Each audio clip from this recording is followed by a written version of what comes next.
Hello दोस्तों, स्वागत है आपके अपने चैनल जेएम स्टडिंग पर। आज की इस वीडियो में हम बात करेंगे MHI 103। ठीक है, 7 जुलाई को आपका इसका पेपर है। 7 जुलाई को क्वेश्चन है, ईसाई इतिहास लेखन पर विस्तार से टिप्पणी कीजिए। मध्यकालीन पश्चिमी इतिहास लेखन में ईसाई इतिहास लेखन का अत्यंत महत्वपूर्ण स्थान रहा है। क्यों? क्योंकि पहले जो प्राचीन काल था, ठीक है, वहाँ पर घटनाओं को देखा जाता था, ठीक है, वस्तुनिष्ठा को देखा जाता है। लेकिन जब मध्य युग आया तो उसमें क्या देखा जाने लगा? ईश्वर को देखा जाने लगा, धर्म को देखा जाने लगा। ठीक है, तो इसमें मेनली फोकस ईसाई धर्म के ऊपर किया गया।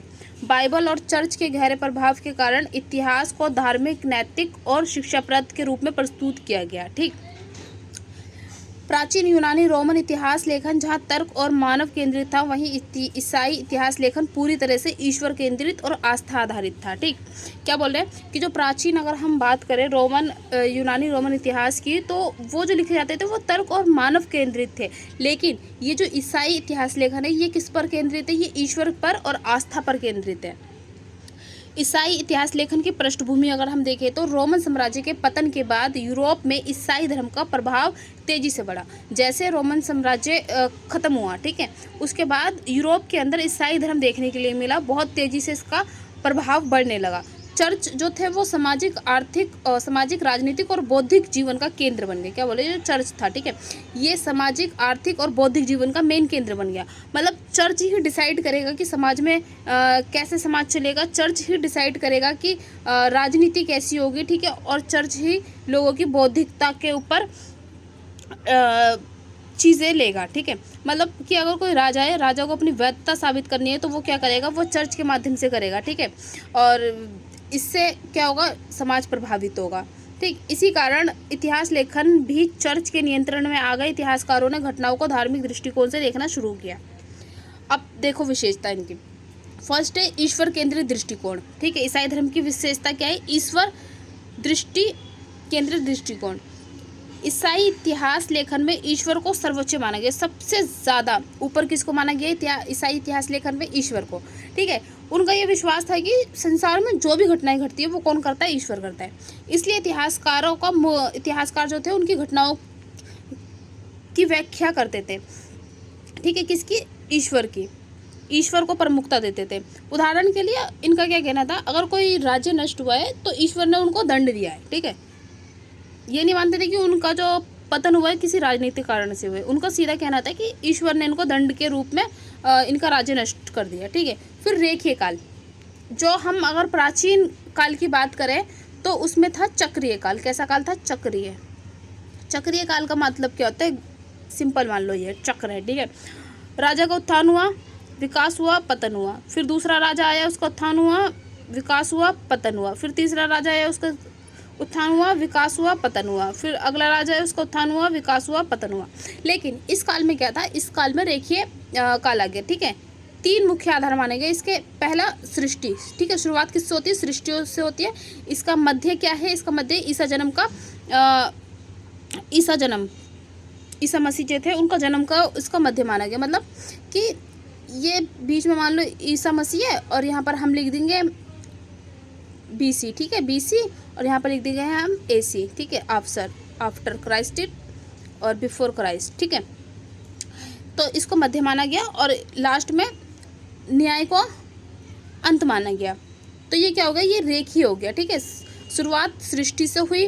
ठीक है, आधार हमने इसको ईसा मसीह को मान लिया गया, जन्म। ठीक है, और अंतिम इसका निर्णय क्या है? न्याय। इससे इतिहास को एक दिशा और लक्ष्य मिला। ठीक, फिर उद्धार की अवधारणा। ऐसा माना जाता था कि जो इंसान है वो क्या करता है? पाप करता है। ठीक है, तो इतिहास ऐसा लिखा जाने लगा कि पाप से मुक्ति की यात्रा में आगे बढ़े। ठीक है,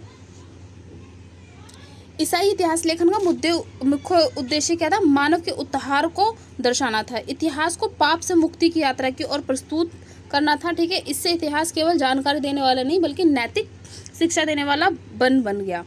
बाइबल का इस पर गहरा प्रभाव पड़ा। फिर बाइबल को इतिहास का मुख्य स्रोत माना गया। इतिहासकारों ने घटनाओं को बाइबल की दिशाओं के अनुसार प्रस्तुत किया। सृष्टि से लेकर अंतिम न्याय तक पूरी कहानी की जो ऐतिहासिक ढांचे हैं उसको उन्होंने बाइबल के ऊपर रखा। फिर नैतिक शिक्षा आई।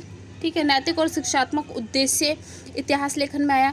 ईसाई इतिहास लेखन का उद्देश्य केवल घटनाओं का वर्णन नहीं था, बल्कि इसमें लोगों को नैतिक शिक्षा देना था। इतिहास के माध्यम से ये संदेश दिया जाता था, अच्छे कर्म करोगे तो अच्छा परिणाम मिलेगा, बुरे कर्म करोगे तो बुरा दंड परिणाम मिलेगा या दंड मिलेगा। फिर ठीक है, चर्च का प्रभाव देखने के लिए मिला।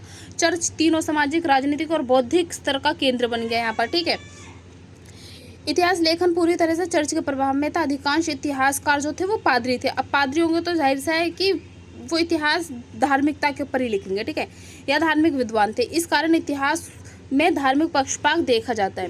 फिर संतों और चमत्कारों का वर्णन मिलता है इतिहास में। ईसाई इतिहास में संतों के जीवन और उनके चमत्कारों का विस्तृत वर्णन किया गया। इससे इतिहास में आस्था, विश्वास और महत्व बढ़ गया, लेकिन तथ्यात्मक कमजोर हो गया, मतलब वस्तुनिष्ठा कमजोर हो गई, सत्यता यहाँ पर नहीं रही, क्योंकि अंधविश्वास आ गया इसमें। ठीक है, फिर सार्वभौमिक इतिहास। ईसाई इतिहासकारों ने पूरे विश्व के इतिहास को एक ही धार्मिक कहानी के रूप में प्रस्तुत किया। उनके अनुसार पूरी मानवता ईश्वर की योजना का हिस्सा है। कालक्रम का विकास हुआ। ईसाई इतिहास लेखन में घटनाओं को क्रमबद्ध रूप से लिखने की परंपरा विकसित हुई। अनाल्स और क्रॉनिकल्स लिखे गए, जिनमें वर्षवार घटनाओं का विवरण मिलता है। फिर प्रमुख इतिहासकार इसके कौन थे? सेंट ऑगस्टिन, ठीक है, कृति इनकी थी सिटी ऑफ गॉड। उन्होंने इतिहास को ईश्वर की योजना के रूप में समझाया। City of God and city of man की अवधारणा दी। ठीक है, यूसीबीएस, उन्हें चर्च हिस्ट्री का जनक माना जाता है। ठीक है, उन्होंने ईसाई धर्म के विकास को इतिहास के केंद्र बनाया। बोडे, उन्होंने इंग्लैंड का धार्मिक इतिहास लिखा। ठीक है, कालक्रम को वैसे व्यवस्थित करने में किनके योगदान थे? इतिहास लेखन के रूप, ठीक है, वर्षवार घटनाओं का संक्षिप्त विवरण। ठीक है, इतिहास लेखन के रूप में अनाल्स आ जाता है। वर्षवार घटनाओं का संक्षिप्त विवरण में आपका क्रॉनिकल्स आ जाता है। ठीक है, और क्रमबद्ध और विस्तृत ऐतिहासिक वर्णन में आपका हैजियोग्राफी आ जाता है। ठीक है, संतों के जीवन और चमत्कार का वर्णन करते हैं ये। ईसाई इतिहास लेखन के महत्व क्या थे? नैतिक और शिक्षा बनाया गया। ठीक है, कालक्रम को व्यवस्थित किया गया। विश्व इतिहास की अवधारणा विकसित हुई। समाज में नैतिक शिक्षा प्रदान की गई। इनकी सीमाएं क्या थी? वस्तुनिष्ठा का अभाव था, धर्म पक्षपात था, तर्क और वैज्ञानिक दृष्टिकोण की कमी थी, चमत्कार और मिथकों का समावेश था, मानव की भूमिका को बहुत कम महत्व दिया गया। ठीक है, अब इसका आलोचनात्मक हम मूल्यांकन कर लेते हैं। हालांकि ईसाई इतिहास लेखन में कई सीमाएं थी, फिर भी इसे पूरी तरह नकारा नहीं जा सकते। इसने इतिहास को एक उद्देश्य और शिक्षा दी तथा नैतिकता को महत्व दिया। इसके साथ ही इसने कालक्रम और विश्व इतिहास की अवधारणा को विकसित किया, जो आगे चलकर आधुनिक इतिहास लेखन के लिए आधार बने। निष्कर्ष देख लेते हैं। ईसाई इतिहास लेखन मध्यकालीन पश्चिम इतिहास की आत्मा के समान था। इसमें इतिहास को ईश्वर की योजना के रूप में प्रस्तुत किया गया और इसे नैतिक शिक्षा का माध्यम बनाया गया। यद्यपि इसमें वैज्ञानिकता और वस्तुनिष्ठता की कमी थी, फिर भी इसने इतिहास लेखन को एक नई दिशा प्रदान की और मध्यकालीन समाज को समझने में महत्वपूर्ण भूमिका निभाई। ठीक है, तो ये आपका क्वेश्चन था, इसको अच्छे से देख लेना। Thank you.